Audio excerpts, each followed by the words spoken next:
Hey ladies, I wanted to hop on real quick and give y'all a quick video. It's been a couple weeks, I think, since I've actually done a video for y'all. So this is something I've been wanting to share with you that I had read about, and so I just decided to go ahead and hop on and do it.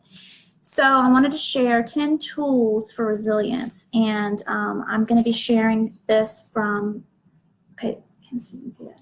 Resilient Grieving by Lucy Hone, and it's a book that I highly recommend.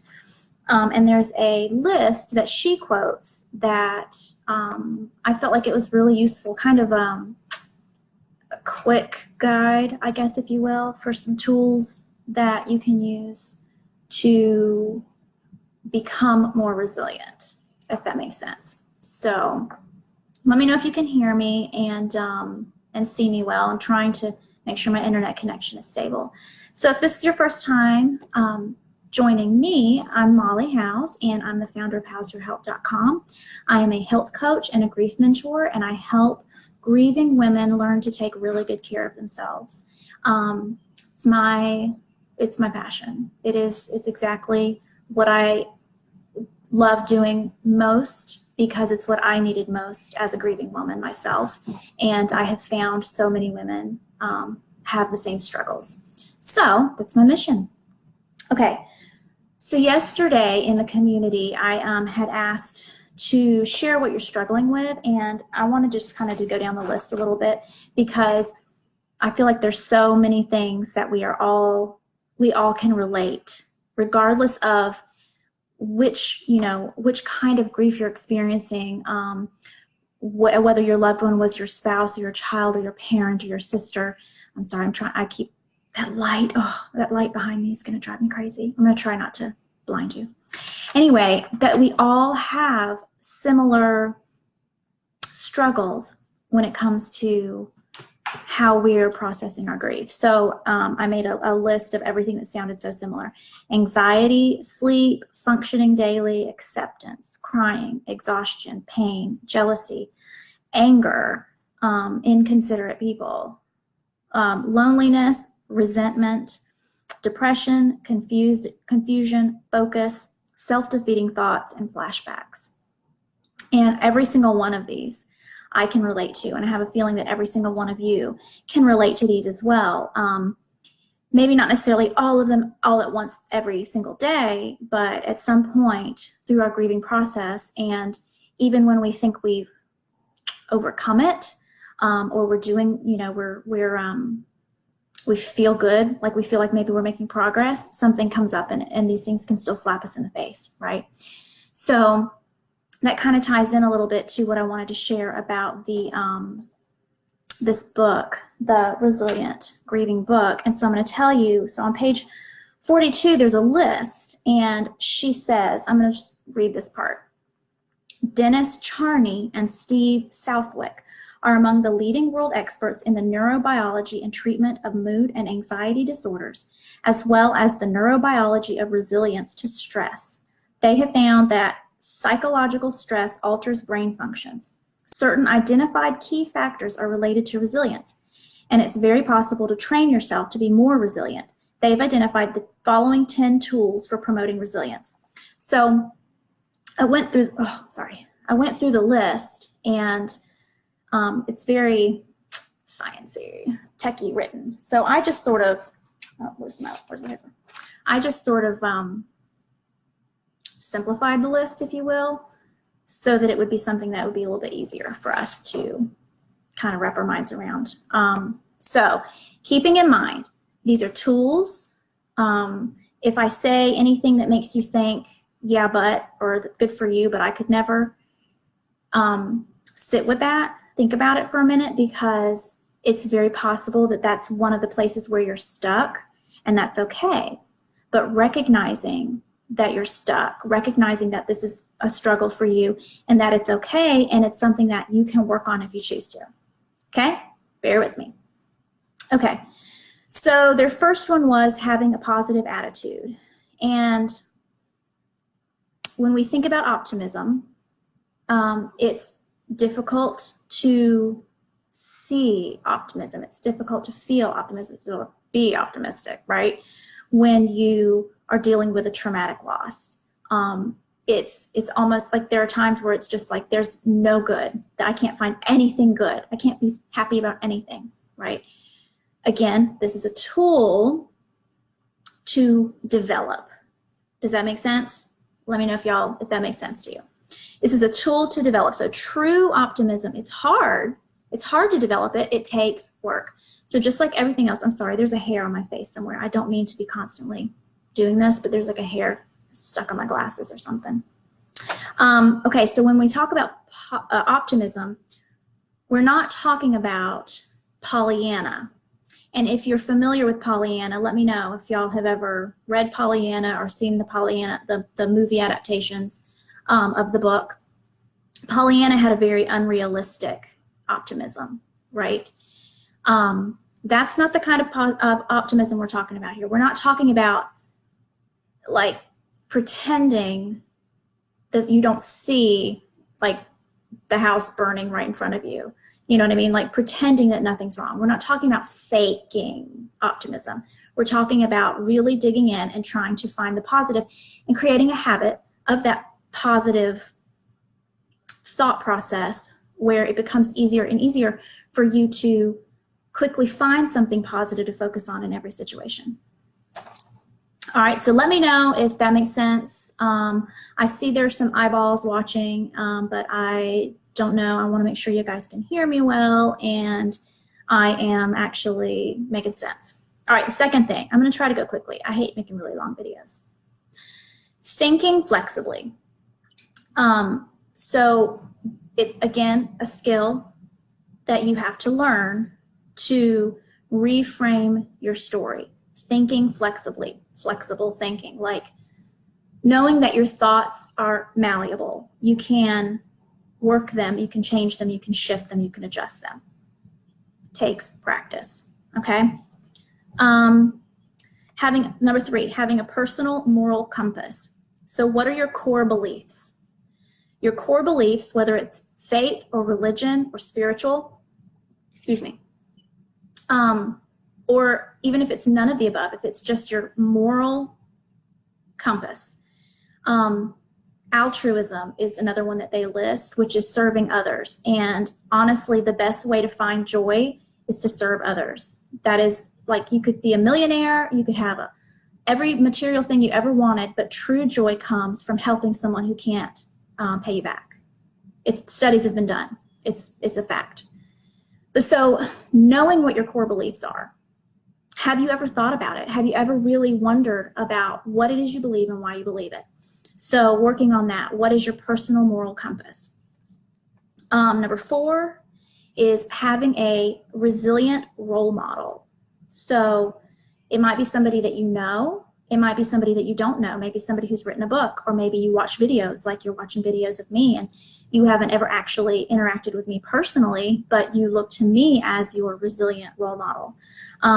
Someone that you see doing the work and showing you how to be resilient, that you have that, you stay in that focus of watching them, surrounding yourself with those people. And then I'll get into the opposite of that, but surrounding yourself with people that are resilient, because it matters who you surround yourself with so that you're influenced positively. Does that make sense? Let me know. Okay, number 5, facing your fears. Another tool for resilience is facing your fears. This is similar to something that I teach all the time, which is questioning your emotions, questioning your feelings and your beliefs, facing them to figure out why you believe what you believe, and unraveling it, right? Unraveling it.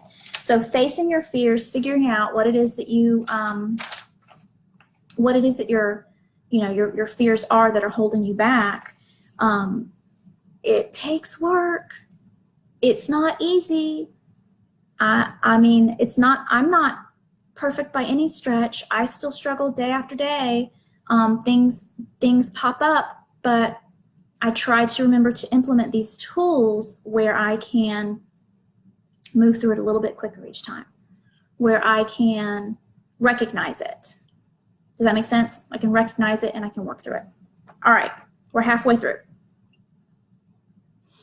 So another tool for resilience is active coping skills. So action rather than passive. Sorry, I keep moving.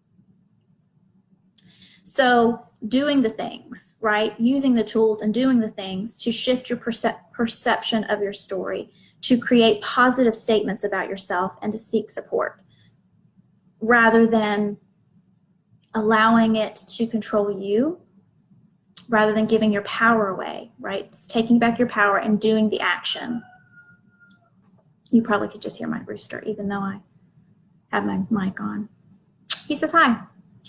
Number 7, having a supportive social network. So just like I said about having a positive, resilient role model, having a supportive social network, because really we're social creatures and we can't do it alone. Some of us, sometimes we think we can, but we can't do it alone. Find your people. Find your people who you can communicate with that are supportive, not people that keep you down, not people that, and you know what I'm talking about, because I've had relationships like this where basically all we do is complain. Let me tell you about my husband. Oh no, let me tell you about my husband. Let me tell you what my kid did. Let me tell you, like my job is terrible and this and it's like a spiral, and that's all you ever do is just sit and complain. Maybe you don't have any friends like that, but I do. And I have had to break ties, and it's very hard because I have to remind myself that relationship was toxic for me and I have to not go back to it. Like I let it go, stay that way. Because a supportive social network, people that are wanting to heal, people that are wanting to do good work, people that are wanting to find the positive, those are the people we surround ourselves with so that we can continue to build each other up. Does that make sense? Okay, number 8, physical self-care. This one's kind of like the first kind of almost, I don't know, obvious one, especially when it comes to the fact that, hello, my thing is self-care.